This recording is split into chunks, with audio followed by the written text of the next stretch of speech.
అయోధ్యాకాండము 79వ సర్గము. రాజకర్తలు భరతుని పట్టాభిషేకము చేసుకుమ్మని ప్రార్థించుట. 14వ నాటి ఉదయమున రాజకార్యనిర్వాహకులు భరతుని చూచి ఇట్లనిరి: మీ తండ్రి అయిన దశరథ మహారాజు తన జ్యేష్ఠపుత్రుడైన రాముని లక్ష్మణుని వనవాసులుగా చేసి తాను వెంటనే స్వర్గమునికి ఎగెను. ఓ రాజపుత్ర, నీవిప్పుడే మాకు రాజువగుము. దైవయోగము చేత ఈ అరాజక రాజ్యమింతవరకు వికలము కాలేదు. కావలసిన అభిషేక వస్తువులను సమకూర్చి పౌరులను మంత్రులను ఇదిగో ఎదురుచూచుచున్నారు. నీ తండ్రి తాతలు పాలించిన ఎక్కువైన వైభవం గల ఈ రాజ్యమునంతయు స్వీకరించి మమ్మందరూ పాలింపుము అనగానే భక్తితో అభిషేకమునకు తెచ్చిన మంచి వస్తువులకు ప్రదక్షిణము చేసి భక్తితో తనను ప్రార్థించుచున్న అందరూ పరమప్రీతితో చూచుచు రాజపుత్రుడిట్లనెను: ఓ పౌరులారా వినుడు. మా వంశమునందు పెద్దవాడే రాజ్యలక్ష్మికి అర్హుడు. నన్ను రాజుగా నుండుమనుట మీకు న్యాయంగానున్నదా?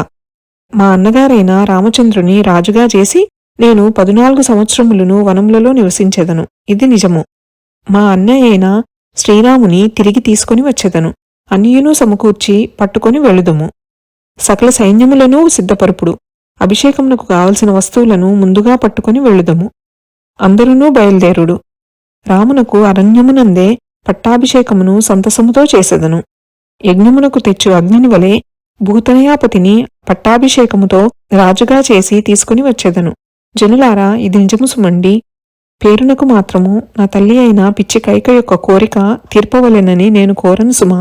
భూభారము నన్నగారికప్పగించి ఇచ్చటికి తెచ్చి నేను వనవాసము చేసెదను. దారులలో అడ్డు లేకుండా ఎత్తుపల్లములు లేకుండా చేయుటకు శిల్పులను దుర్గవేత్తలను పంపించుడు అని పలకగా వారందరూ ఆనందబాష్పములతో నిండిన కన్నులతో రాజపుత్రుని చూచి మంచి మాటలతో నిట్లనిరి: అన్నగారికి పనిగట్టుకొని రాజ్యమునిచ్చుటకు మదిలో తలించిన నీ ఆలోచన చాలా గొప్పది. దానిచే శ్రీదేవి నిన్ను వీడకయుండి నీకు ఎల్లప్పుడూ ఆనందమును కలుగజేయుగాక. ఓ రాజచంద్ర, నీ ఆజ్ఞ ప్రకారముగా ఎన్నికైన శిల్పులను దారులను బాగుచేయువారలను రాజునందు భక్తిగల వారిని ఇప్పుడే పంపితిమని చెప్పి వారందరూ పనులు నెరవేర్చుటకు వెళ్ళిరి. అయోధ్యాకాండము 79వ సర్గము సంపూర్ణము. శ్రీరామచంద్ర ప్రసాద సిద్ధిరస్తు.